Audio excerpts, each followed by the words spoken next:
신명기 말씀을 계속적으로 보고 있습니다. 이 신명기의 말씀은 어, 뭐 제가 계속 강조하지만 아직까지 이 이스라엘 백성들이 가나안 땅에 들어가지 않은 겁니다. 가나안 땅에 들어가지 않은 그러한 상태에서 하나님께서 이스라엘 백성으로 하여금 가나안 땅에 들어가서 어떻게 살지를 준비시키기 위하여서 주시는 말씀이 신명기의 말씀입니다. 그렇다면 이 가나안 땅에 들어가서 이스라엘 백성들에게 가장 중요한 것이 무엇일까요? 하나님 섬기며 살아가는 것입니다. 하나님이 주신 그 땅에서 하나님 섬기며 살아가는 것. 그 하나님을 섬기며 살아가게 되면 그들이 그것에서 사실은 성공한 것입니다. 그것을 잃어버리게 되면 다 놓쳐버린 것이죠. 거룩한 백성으로 살아가기 위해서 그들에게 가장 중요한 의미는 하나님만 오직 섬기며 살아가는 것입니다. 그 하나님을 섬기며 살아가는 그러한 삶. 모세를 통해서 하나님께서 이것을 계속적으로 강조하며 말씀하고 계시죠. 지금까지 계속 그것을 말씀하고 계십니다. 오늘 말씀에서도 하나님께서는 이스라엘 백성 가운데 우상숭배 유혹이 들어올 때 어떻게 해야 되는지를 경고로서 말씀하십니다. 근데 오늘 말씀을 보게 되면 좀 어떻습니까? 좀 굉장히 무서운 말씀이기도 합니다. 좀 굉장히 단호한 말씀이기도 해요. 그래서 제가 방금 전에 이걸 말씀드린 겁니다. 이 말씀은 언제라고요? 어디에서 들었다고요? 들어가기 전에. 이들로 하여금 이것을 경계시키시는 것입니다. 하나님만을 섬기며 너희가 살아가라. 하나님만을 섬기며 살아가라. 그들에게 만약 아직까지 뭐 잘못한 게 아닙니다. 잘못해갖고 혼낼 때 혼나는 직접 뭐 혼날 때보다는 혼나기 전에 이러한 것들이 있으리라라고 알아갖고 그 자녀들이 미리 그 잘못을 하지 않게 되면 그게 어떻습니까? 가장 좋은 것이겠죠. 그렇죠? 그래서 오늘 하나님께서는 이스라엘 백성들에게 굉장히 강력하게 그 말씀하시는 것이 있죠. 무엇입니까? 우상 숭배를 하는 그러한 일들이 너희 안에 들어오게 되면 어떠한 일이 있을지에 대하여서 만약 이렇게 꽤 많은 자들이 있게 되면 어떻게 할지에 대해서 하나님께서 말씀하십니다. 오늘 말씀을 보게 되면 그 이렇게 꿰는 그러한 그 사람들이 세 부류의 사람들이 나오고 있습니다. 뭐 부류의 사람이라고 할 수도 있겠지만 가장 마지막에는 어떤 집단으로서 나오고 있죠. 첫 번째는 선지자와 꿈꾸는 자, 두 번째는 그 가족이나 그 가까운 친구, 그리고 세 번째는 이스라엘의 성읍입니다. 아예 그냥 성읍적으로 어떠한 지역이 하나님을 떠나는 경우에 어떻게 할 것인가. 먼저 오늘 1절 말씀을 보게 되면 하나님이 선지자나 꿈꾸는 자가 일어났을 때에 어떻게 할 것인가를 알려주시죠. 너희 중에 선지자나 꿈꾸는 자가 일어나서 이 선지자나 꿈꾸는 자는 어떠한 자이겠습니까? 아, 우리 뒤에 보게 되면 이적과 기사를 행하는 그러한 사람입니다. 아마 이 사람은 처음에는 하나님을 섬기는 것을 분명히 보였을 것입니다. 그런데 이 사람이 그렇게 이 이적과 기사를 행하며 그 선제로서의 그러한 일들을 행하고 있지만 그러나 이가 어떤 일을 하냐 하면 이적과 기사를 행하는 가운데에 그가 그 사람들에게 한 가지를 이야기하는 겁니다. 무엇이라고 해야 합니까? 너희가 알지 못하던 다른 신을 우리가 따라 섬기자. 이게 얼마나 미혹하는 것인지 모릅니다. 오늘날에도 그 많은 사람들이 이단에 넘어가는 이유가 무엇일까요? 이러한 이적과 기사가 있기 때문입니다. 뭐 그 몇 번 들으셨겠지만 이슬람에서도 방언이 있다라고 합니다. 뭐 불교에서도 방언 그런 비슷한 것이 있다라고 해요. 기적 같은 것이 다른 종교에서는 없을까요? 있습니다. 무당들 보게 되면 어떤 일이 있습니까? 막 그냥 칼 위에 올라가고 서슬퍼런 칼이 올라가고 막 춤을 춥니다.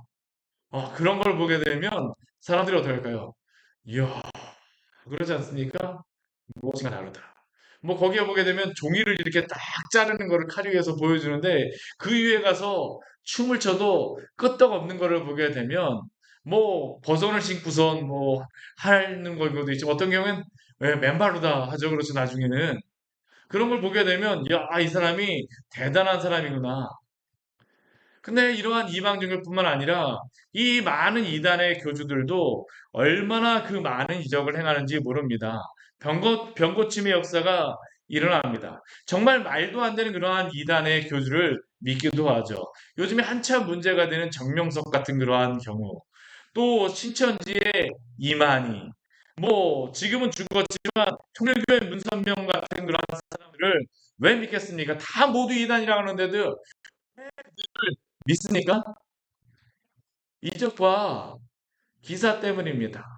너무나도 많은 이적과 기사가 일어납니다. 실제로 다 그 주변에 있는 사람들이 이런 이야기를 하기도 합니다. 저렇게 많은 이적과 기사를 행하는데 저가 하나님의 사람이 아니면 도대체 누가 하나님의 사람인가라고 이야기를 합니다. 근데 우리가 요한계시록 말씀을 보게 되면요. 우리 요한계시록 말씀 예전에 나눴었는데 이 요한계시록 말씀 뒤에 보게 되면 참 재밌는 게 뭐냐면 이 요한계시록의 마지막 적그리스도가 나오잖아요. 사단이 역사를 할 때에 사단이 그냥 혼자만 역사하는 게 아니라 사단도 삼위일체 하나님의 그 모습을 따라서 이렇게 역사하는 그런 모습들이 납니다. 뭐 그 괴물 뭐 그 짐승도 나오고 꿰는 자도 나오고 용도 나오는데요. 이게 꼭 삼일체 하나님과 같이 이렇게 모습을 하면서요. 그 가운데 무엇도 일으킬까요? 엄청난 이적과 기사를 행합니다. 우리는 이러한 이적과 기사를 보면서 누가 참 선지자인가 아닌가를 구분할 수가 없다는 것을 알아야 합니다. 오히려 거짓 선지자들이 참 선지자나 참 목자들보다도 더 참 선지자처럼 보이고 참 목자처럼 보이기도 합니다. 마귀가 예수님에게 가서 너가 나에게 전하면 이 세상 모든 영광을 주겠다라고 하는 말을 그냥 흘려들을 수 없는 게 마귀가 만약 이렇게 이야기했다는 것은 마귀가 어떤 능력이 있다는 겁니까? 이 세상의 모든 그러한 것들을 자기 마음대로 할 수 있을 만한 그런 능력이 있다는 것이죠. 이러한 영과 이적과 기사도 그 부릴 수 있는 그러한 능력이 있음이 분명합니다. 마귀도 이러한 이적과 기사를 행할 수 있습니다. 그리고 그를 따르는 거짓 선지자들도 이러한 일들을 행할 수 있습니다. 예수님께서도 마태복음 7장의 산상수훈 말씀에 보게 되면 예수님이 이렇게 말씀하세요. 나더러 주여 주여 하는 자마다 다 천국에 들어갈 것이 아니요 다만 하늘에 계신 내 아버지의 뜻대로 행하는 자라야 들어가리라. 그 뒤에 말씀해 보게 되면 예수님이 이렇게 말씀하시죠. 그날에 많은 사람이 나더러 이르되 주여 주여 우리가 주의 이름으로 선지자 노릇하며 주의 이름으로 귀신을 쫓아내며 주의 이름으로 많은 권능을 행하지 아니하였나이까. 근데 예수님께서 그들을 향해서 밝히 말씀하시는 것이 무엇입니까? 내가 너희를 도무지 알지 못하니 불법을 행하는 자들아 내게서 떠나가라라고 말씀하셨습니다. 즉 주여 주여 하면서 온갖 이적과 기사를 행한다라고 하여서 선지자 노릇을 한다 하는 것처럼 보인다라고 하여서 귀신을 쫓아내며 많은 권능을 행한다라고 하여서 그가 참 선지자라는 것을 의미하는 것은 아니라는 겁니다. 우리 주님과 전혀 관계가 없을 수도 있습니다. 그렇다면 이 거짓 선지자가 이스라엘 가운데에서 행하였던 이러한 이적과 기사를 행하면서 그가 제안하였던 것이 무엇입니까? 우리가 다른 신들을 따라 섬기자라고 미혹을 하는 것이죠.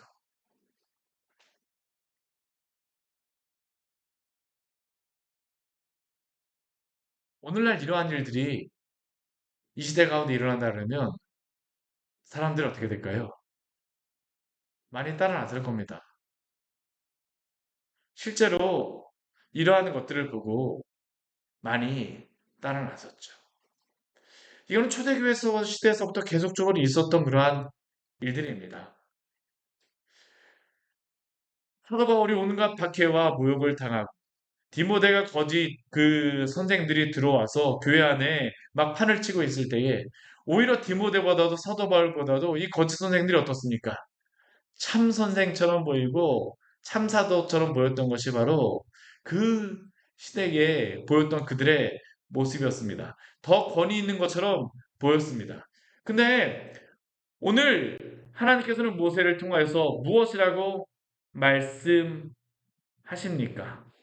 우리 3절 말씀에 보게 되면 분명히 말씀하시죠. 뭐라고 말씀하세요? 너는 그 선지자나 꿈꾸는 자의 말을 청종하지 말라. 그 선지자가 아무리 많은 이적과 기사를 행하였다 할지라도 만약 다른 신을 섬기자라고 하게 되면 어떻게 합니까? 그 선지자가 꿈꾸는 자의 말을 듣지도 말라라고 하세요. 하나님께서 왜 이러한 거짓 선지자들을 이 땅에 허락하셨는가? 그 뒤에 보게 되면 우리에게 이렇게 말씀하고 있습니다. 이는 너희의 하나님 여호와께서 너희가 마음을 다하고 뜻을 다하여 너희의 하나님 여호와를 사랑하는 여부를 알려 하사 너희를 시험하심이니라.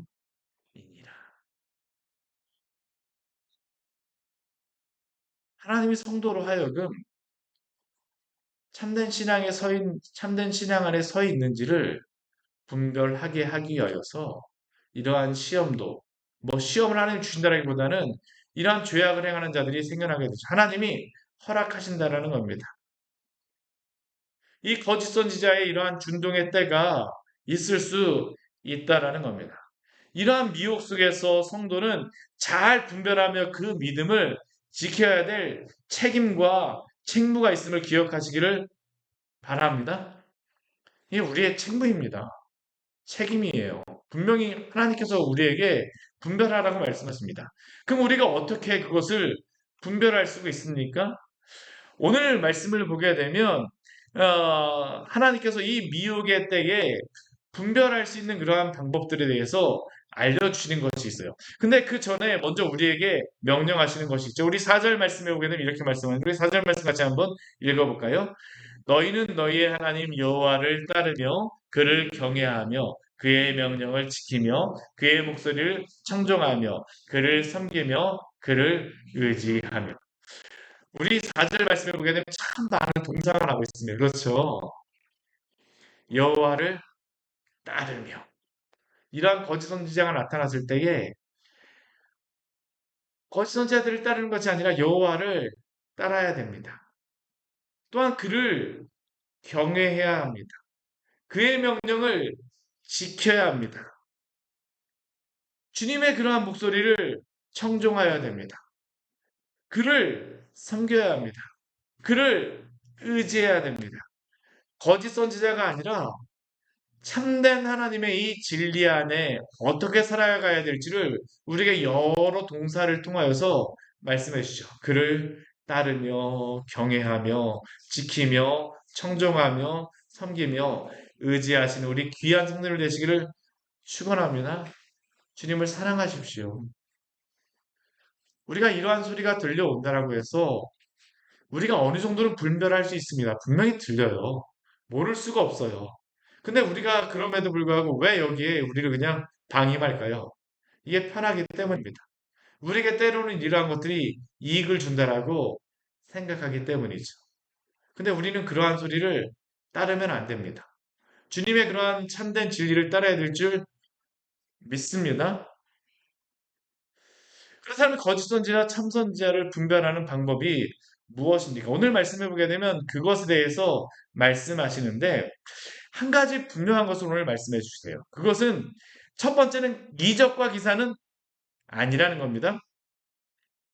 하나님께서 이적과 기사를 때때로 행하실 때도 있지만 그러나 이적과 기사로서 참 선지자나 거짓 선지자를 분별하는 아니라는 것을 우리는 기억해야 합니다. 그러면 그 분별법이 무엇일까요?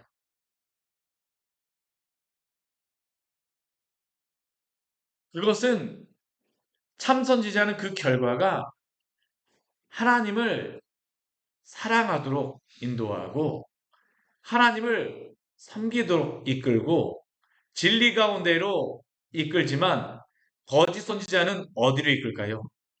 하나님 아닌 다른 것을 따르도록 한다라는 것을 우리는 기억해야 합니다. 이게 바로 가장 중요한 차이죠. 거짓 선지자는 어떻습니까? 아무리 많은 이적과 기사를 행한다 할지라도 눈에 참 선지자처럼 보이고 말을 굉장히 잘할 수도 있습니다. 오히려 하나님의 말씀을 줄줄줄 막 외울 수도 있어요. 근데 그 결과가 무엇으로 나오냐 하면 이 결과가 하나님을 따르는 것으로 인도되어지는 것이 아니라 그 결과가 무엇으로 나올까요? 하나님 아닌 것을 따르도록 유도한다라는 것이죠. 참선지자는 항상 어디로 인도합니까? 하나님을 사랑하며 그를 따르고 그를 경외하며 그의 명령을 지키고 청종하도록 섬기도록 의지하도록 이끌어가는 자들이 바로 참선지자임을 기억하시기를 바랍니다. 이게 가장 중요한 것입니다. 중요한 것이에요. 목회자의 사역이 평가받아야 될 것이 무엇일까요? 많은 이적과 기적을 행하는 것입니까? 눈에 보이는 많은 그러한 그 양적인 것을 부응하게 하는 것일까요? 오히려 그것보다는 오늘 우리에게 말씀해 주는 것은 무엇이냐 하면 목회자든지 사역자든지 선지자든지 그의 가장 마지막에 그러한 열매가 무엇이 되냐면 성도들이 바로 하나님을 사랑하게 이끌었느냐 아니냐라는 것입니다. 우리가 하나님의 그러한 길로 따르고 있느냐 아니냐라는 것도 사실 이걸 가지고 우리가 분별할 수가 있습니다. 우리가 하나님을 참되게 따르고 하나님의 말씀을 우리가 잘 배우고 있다고 하게 되면 우리가 어떤 길로 가고 있습니까? 하나님을 사랑하는 그러한 방향으로 우리가 가야 됩니다. 만약 우리가 하나님의 말씀을 열심히 듣고 있지만 하나님을 사랑하는 그러한 방향이 아니라 그냥 내 뜻대로 내가 성공하는 방향으로만 열심히 가고 있다고 하게 되면 우리 하나님의 말씀을 어떻게 할까요? 제대로 잘 듣고 있지 못하다라는 것을 우리는 기억해야 합니다. 이게 바로 우리가 하나님의 진리 안에 서 있느냐 아니냐라는 그러한 것을 분별하는 아주 중요한 기준법 우리에게 알려줌을 기억하시기를 바랍니다. 사랑하는 성도 여러분, 항상 하나님을 사랑하는 편에 서시기를 바랍니다. 이 열매가 우리에게 나와야 됩니다. 순종도 그렇습니다. 하나님을 사랑함으로 이러한 순종이 나와야 되겠죠. 이게 바로 성도의 참된 열매가 되어야 됩니다. 다른 것들, 눈에 보이는 건 많은 것들이 아니라 주님을 사랑하며 주님을 따르는 것. 때로는 고난 가운데에서도 하나님을 사랑하며 하나님을 따르는 이 성도를 통해서 하나님은 어떻게 하십니까? 그 성도를 붙들어 주시는 것입니다. 그 삶을 평가하시는 것입니다. 우리는 하나님을 참되게 믿었느냐 안 믿었느냐라는 것을 사람은 잘 모를 수도 있어요. 그 교회에서 직분 같은 것들을 줄 때에 뭐 어떤 분들 뭐 그런 것들 뭐 부유하거나 성공하신 분들한테 직분 준다라고 이야기를 하잖아요. 만약 그렇게 직분을 준다라고 하게 되면 교회가 어떤 겁니까? 제대로 하나님 앞에 서지 못했다라는 것입니다. 하나님 앞에 우리가 참되게 서 있다라고 하는 그러한 것은 하나님을 사랑하며 섬기는 곳으로 가야 되고 교회도 그 방향으로 가야 될 줄 믿습니다. 왜냐하면 진리 안에 선 사람들은 하나님을 향하여 살아가는 사람들입니다. 예수 그리스도를 믿고 나서 변하는 것이 무엇일까요? 성향이 바뀝니다. 성향. 제가 몇 번 말씀드렸지만 조나단 에드워즈라고 하는 그런 사람이 어, 예수님을 믿게 되면 한 가지 새로운 감각이 생긴다고 이야기를 해요. 뉴 센스라고 이야기하는데 그래서 저는 예전에 그 식스 센스 해갖고 아마 그 사람이 조나단 에드워즈 책을 읽었나 나중에 그런 생각도 했습니다. 거기에서는 뭐 귀신 보는 그런 거로다 뭐 식스 센스라는 그거 아닙니다. 예수님 믿는 사람에게는 새로운 감각이 생깁니다. 무슨 감각일까요? 하나님이 좋아하시는 것을 향하여서 추구하는 감각입니다. 이게 성도 안에서 있느냐 없느냐가 바로 그 참된 성도인가 아닌가라는 것을 또한 분별하는 기준입니다. 이렇게 하나님이 기뻐하시는 그 감각을 알게 된 사람들은 그 다음부터 들어갈까요? 주님을 기쁘시게 하기 위해서 살아가게 됩니다. 예전에는 향방 없이 내 마음대로 막 그냥 나의 성공만을 위해 살아갔지만 그게 아닙니다. 예수 그리스도를 믿게 되면 이 방향이 바뀌는 겁니다. 예수님을 믿었음에도 불구하고 여전히 교회 나가고 주님 성공하게 해주십시오. 주님 이것을 주십시오. 이것 안 주시면 안 됩니다. 라고 날마다 그것만을 위해서 기도한다라고 하게 되면 그 새로운 감각이 생긴 것입니까? 아닙니다. 하나님께서 우리를 구원하시게 되면 이 새로운 감각 가운데에 하나님 우리의 삶을 또한 인도하여 주십니다. 하나님 그 길로 인도하여 주세요. 충분히 우리가 하나님을 섬기며 가는 그런 방향 가운데서도 하나님이 그 길을 인도하여 주십니다. 우리는 그 믿음 갖고 살아가는 사람들입니다. 이 믿음 갖고 살아가는 사람들입니다. 세상의 사람들이 이렇게 한다고 해서 따라가는 것이 아니라 하나님을 믿음으로 그 방향 가운데서 하나님이 나의 삶을 분명히 이끄실 것이다라는 그 믿음이 있죠. 근데 실제로 다 그 믿음 가운데 살아가면 어떻습니까? 기뻐요. 즐거워요. 또 하나님께서 그 길 가운데서 인도해 주십니다. 이러한 간증이 저는 우리 광야의 생교에 많아졌으면 좋겠습니다. 정말 이러한 간증이 많아졌으면 좋겠습니다.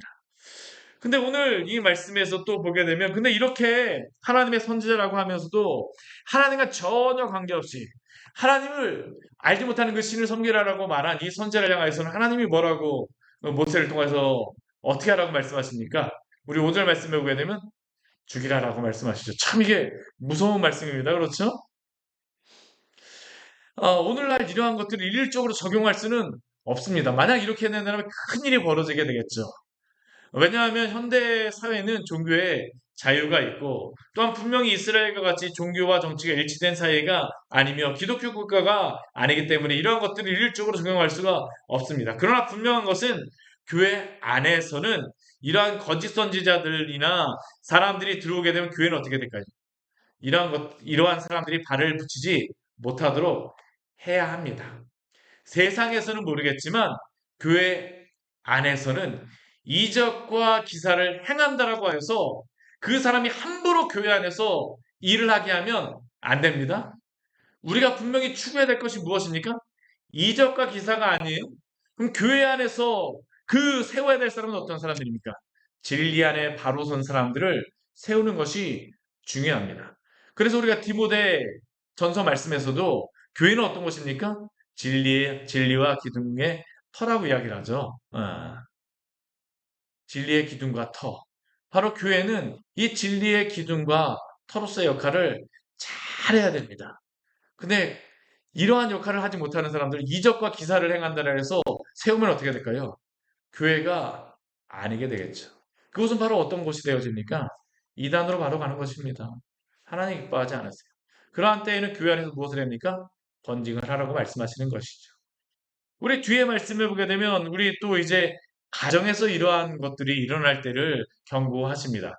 우리 그 6절 말씀을 보게 되면 우리 같이 한번 읽어볼까요? 내 어머니의 아들 곧 내 형제나 내 자녀나 내 품의 아내나 너와 생명을 함께하는 친구가 가만히 너를 깨어 이르기를 너와 내 조상들이 알지 못하던 다른 신들 우리 7절을 읽겠습니다. 곧 내 사방을 둘러싸고 있는 민족 혹 내게서 가깝든지 내게서 멀든지 땅 이 끝에서 저 끝까지 있는 민족의 신들을 우리가 가서 섬기자 할지라도. 참 이게 어려운 것입니다. 그렇죠? 어려운 것이에요. 참 멀리 있는 사람 같으면 그냥 아니라고 하게 되어서 단호하게 이야기할 수가 있지만 가족이라고 하게 되면 어떻습니까? 정말 쉽지 않습니다. 정말 쉽지 않아요. 정말 쉽지 않습니다. 실제로 하나님께서 이스라엘 백성들에게 가나안 그 백성들을 그 땅에 들어가면 살려두지 말라라고 하시는 이유가 바로 이것이었습니다. 그들과 결혼을 하고 그들과 그 관계를 맺게 되면 어떻게 될까요? 우상 숭배하는 것은 금방이라는 겁니다. 우리가 민수기 말씀에서 보았던 그 사건이 있잖아요. 발람이 와서 그, 그 저주하라고 했을 때 당장은 저주하지 않습니다. 근데 25장 말씀을 보게 되면 바로 일어나는 것이 무엇입니까? 이스라엘 백성들이 이 모압의 신을 가서 섬기게 되어지죠. 이방 여인과 같이 사귀게 되면서 그러한 일들이 벌어진 겁니다. 아내로 삼고 그러한 일들이 벌어지게 되죠. 시팀 음행 사건이 바로 여기서 벌어지는 것 아닙니까?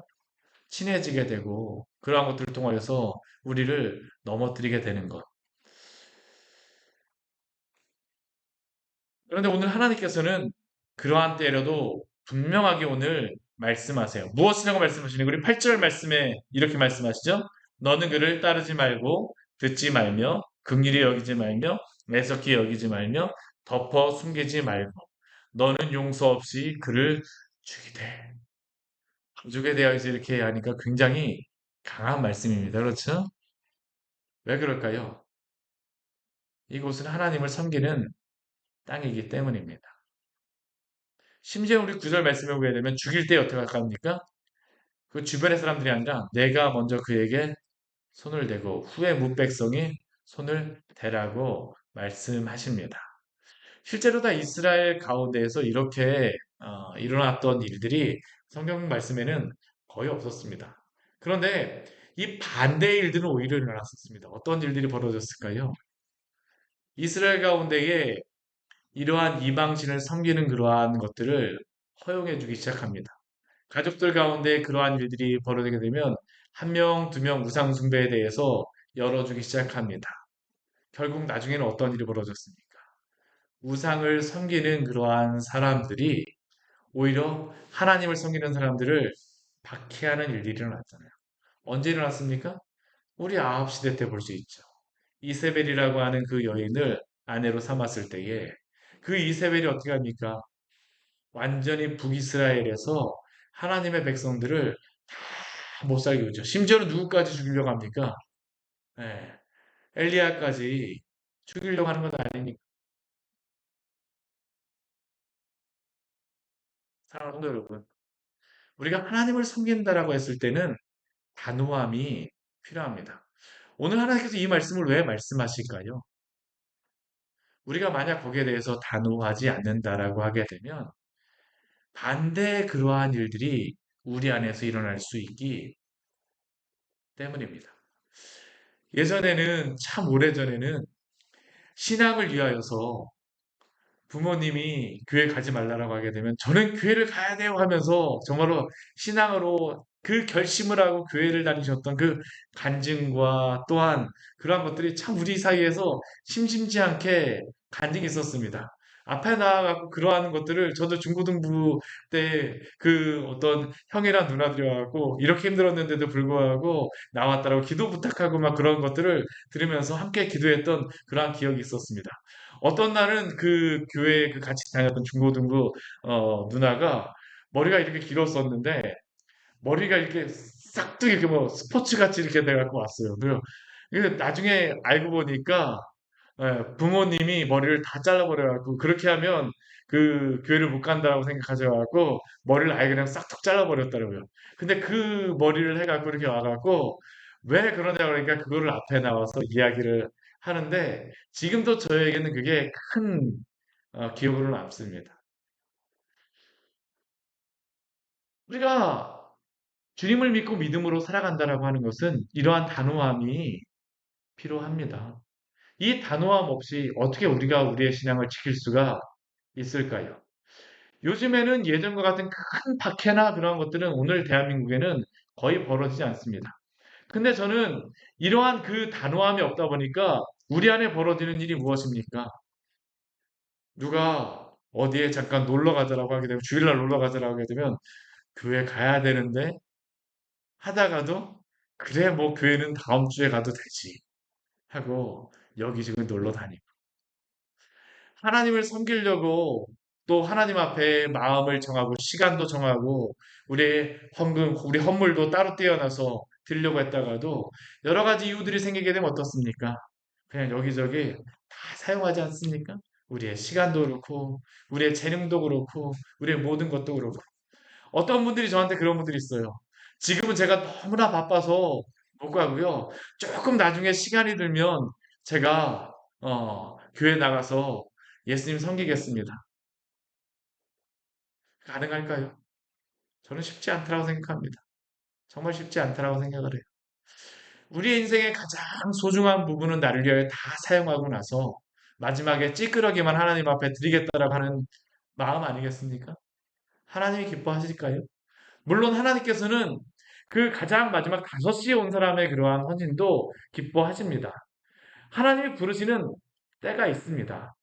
그러나 우리가 할 수 있음에도 불구하고 그 마음을 주셨음에도 불구하고 우리가 여러 가지 것들에 단호한 마음이 없어서 하나님을 향한 이 결단함이 없어서 이것저것과 타협하며 살아간다라고 하게 되면 하나님이 기뻐하실까요?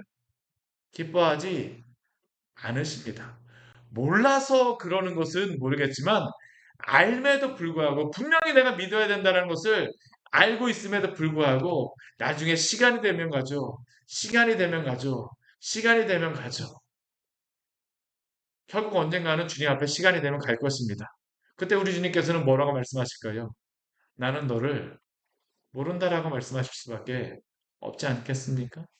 사랑하는 성도 여러분, 주님을 향하여서 단호한 믿음을 갖고 살아가시기를 축원합니다. 오늘 여기에 가족이라고 하는 것은 저는 그렇게 생각을 했으면 좋겠어요. 우리에게 타협하는 얼마나 많은 것들이 있습니까? 정말로 작은 것들, 우리 조그만 것조차도 주님을 위하여서 우리가 드리지 못하면서 어떻게 이렇게 결단을 하면서 가족까지도 내가 버리고 주님을 섬기겠습니까? 라고 우리가 말할 수 있겠습니까? 예수님께서도 분명히 말씀하셨죠. 마태복음 10장 21절 말씀에 오면 예수님이 이렇게 말씀하세요. 장차 형제가 형제를 아버지가 자식을 죽이는 데에 내주며 자식들이 부모를 대적하여 죽게 하리라. 또 너희가 내 이름으로 말미암아 모든 사람에게 미움을 받을 것이나 끝까지 견디는 자는 구원을 얻으리라. 그 뒤에 또 마태복음 19장 29절 말씀은 이렇게 말씀하십니다. 또 내 이름을 위하여 집이나 형제나 자매나 부모나 자식이나 전토를 벌이는 자마다 여러 배를 받고 또 영생을 상속하리라. 주 예수 그리스도를 믿고 구원받은 사람은 주인이 바뀐 사람입니다. 손에 쟁기를 들고 주님을 따라갈 수가 없습니다. 내 할 일 다 하면서 주님을 따라갈 수가 있을까요? 아닙니다. 주 예수 그리스도를 믿은 사람은 어떤 사람입니까? 그 삶의 주인이 바뀐 사람입니다. 삶의 주인이 변하지 않았는데 예수님을 믿는다? 저는 솔직히 정말 예수님을 믿는지 잘 모르겠습니다. 예수님을 정말로 믿고 변화된 사람은 주인이 변화된 사람입니다. 내 삶의 모든 우선순위가 바뀌게 되어지죠. 주님이 나의 모든 것이 되어주십니다. 이것 없이 우리가 주님을 믿는다라고 어떻게 말하겠습니까? 우리 마지막에는 온 성읍을 향하여서 그 하나님께서 말씀하세요. 우리 12절 말씀을 같이 한번 해볼까요? 내 하나님 여호와께서 내게 주어 거주하게 하시는 한 성읍에 대하여 내게 소문이 들리기를. 어떠한 소문이 들립니까? 어떤 불량배가 일어나서 그 성읍 주민을 유혹하여서 다른 신들을 섬기라고 했습니다. 근데 이 불량배가 아마 거짓 선지자였던 것 같습니다. 큰 이적과 기적을 행하였던 것 같아요. 그러니까 그 성읍이 어떻게 했을까요? 홀랑 다 넘어가 버렸습니다. 근데 이러한 일이 벌어지게 되면 이스라엘 백성에게 하나님이 무엇이라고 말씀하시냐면 우리 15절 말씀 보면 이렇게 말씀하시죠. 우리 같이 한번 해볼까요? 너는 마땅히 그 성읍 주민을 칼날로 죽이고 그 성읍과 그 가운데에 거주하는 모든 것과 그 가축을 칼날로 진멸하며 우리 또 16절 읽겠습니다.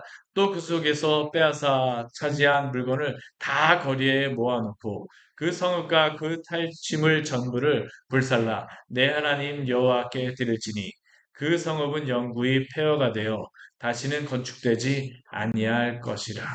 왜 하나님이 이렇게 진멸을 말씀하실까? 이거는 헤렘이 지금 행하여지고 있는 겁니다. 제가 헤렘이라는 단어를 전에 한번 말씀드렸었는데 헤렘이라고 하는 것은 진멸하다라는 것입니다.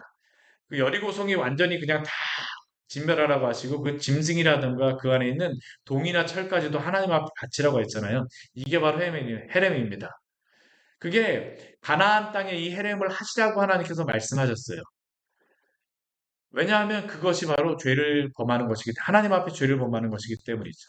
근데 이 가나안 땅에서 이스라엘 백성이 이방인들과 같이 완전히 성읍이 넘어가 버리게 되면 하나님은 어떻게 하시겠다는 겁니까? 그곳에 헤렘을 하라고 명령하시는 것입니다. 이것을 통해서 우리에게 분명히 말씀하시는 것은 무엇일까요?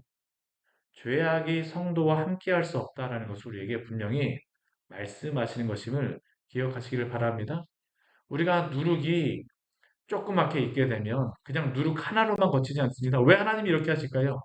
조그만 죄악이 처음에는 조그만 것 같아도 나중에 어떻습니까? 전부를 다 상하게 만들게 되죠. 우리는 죄악이 요만한 거라고 생각하지만 그 요만한 죄악이 전체를 다 썩게 만들기 때문에 당장 그 죄악을 도려내는 것이 아프다 할지라도 하나님께서 무엇을 말씀하시는 겁니까? 진멸하라고 말씀하십니다. 신약에는 이것이 없을까요? 있습니다. 무엇을 말씀하십니까? 권징을 말씀하시죠. 교회의 3대 그러한 외적인 그러한 표지가 그래서 다른 말씀과 올바른 성례가 시행되고 권징을 행하는 곳이 바로 교회라고 이야기합니다. 이건 친구약 성경이 동일한 겁니다. 동일합니다. 왜요? 하나님을 섬기는 그러한 교회와 성도에게 죄악은 합당하지 않기 때문입니다. 교회는 그 진리의 순수성을 항상 유지하고 지켜야 되죠.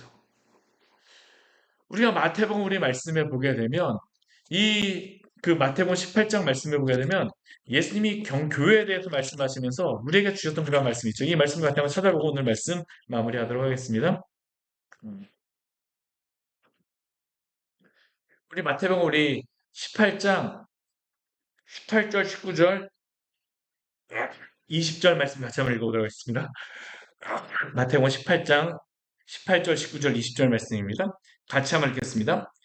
진실로 너희에게 이르노니 무엇이든지 너희가 땅에서 매면 하늘에서도 매일 것이요 무엇이든지 땅에서 풀면 하늘에서도 풀리리라.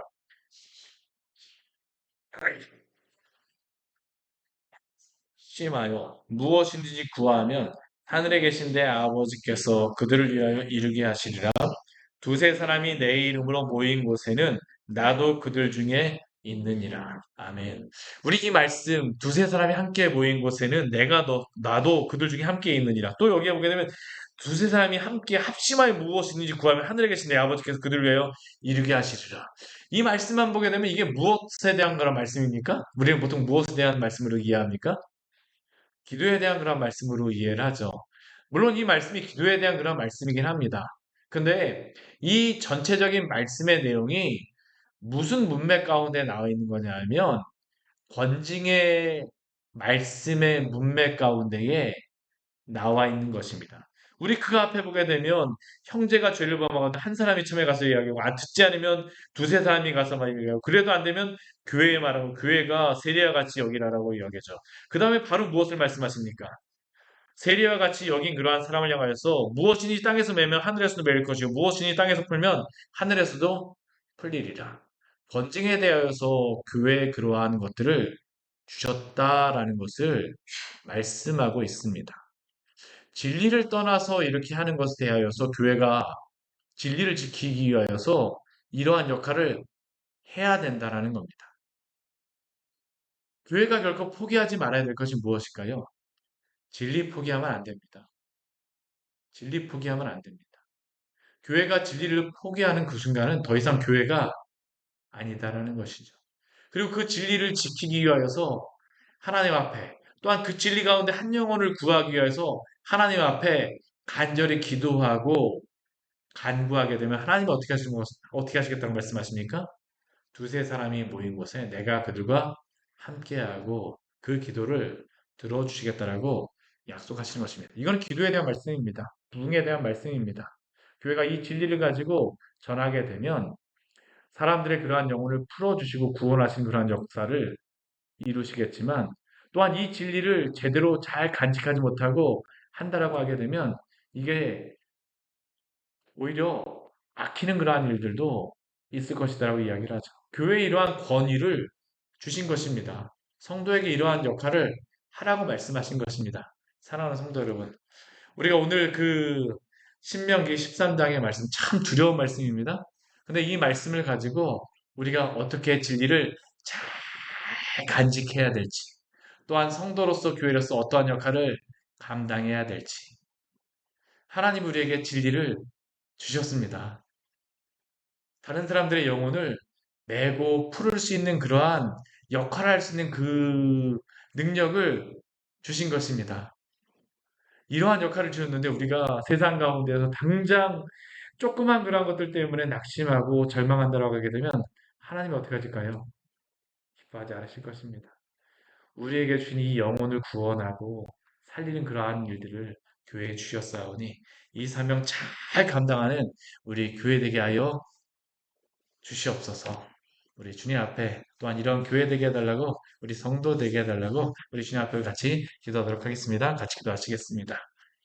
하나님 아버지, 하나님 오늘 말씀을 통해서 우리에게 귀한 은혜를 주셔서 감사합니다. 주님의 하나님 아버지 백성들 주 앞에 섭니다. 때로는 하나님 아버지 너무나도 혼탁하고 혼란한 세상 가운데에서 무엇을 행해야 될지 어떤 길로 가야 될지 저희들 잘 알지 못할 때가 있습니다. 그러한 때마다 주님께서 하나님 아버지 우리로 하여금 잘 분별하게 하여 주시고 우리가 진리 안에 설 수 있도록 주여 도우시고 인도하여 주시옵소서. 사단은 끊임없이 우리로 하여금 정말 중요한 것이 아니라 너무나도 하나님 아버지 우리에게 작은 것들을 가지고 때론 중요하긴 하지만 영혼의 그러한 문제가 아니라 하나님 아버지 우리에게 너무나도 급박한 그러한 것을 가지고 주의 진리를 잊어버리게 너무나도 미혹합니다. 오 하나님 아버지 이러한 미혹에 넘어가지 말게 하여 주시고 우리에게 하나님 아버지 영혼을 구원하며 정말로 주의 진리를 잘 지키라고 주신 이 사명 잘 간직하는 교회의 성도 될 수 있도록 은혜 내려 주시옵소서. 주의 사명 맡은 자들로서 이 사명 잘 간직하게 하여 주시고 타협하거나 하나님 아버지 이 세상 가운데에서 우리가 하나님 아버지 세상의 사람들을 따라가는 것이 아니라 세상 사람들 가운데 세상 가운데에 진리가 여기 있소라고 외칠 수 있는 그러한 사명 감당하는 교회의 성도 될 수 있도록 주여 저희를 사용하여 주시옵소서. 예수님 이름으로 기도드립니다. 아멘. 우리 같이 찬양하도록 하겠습니다. 어두운 밤길에서 우리 같이 찬양하도록 하겠습니다.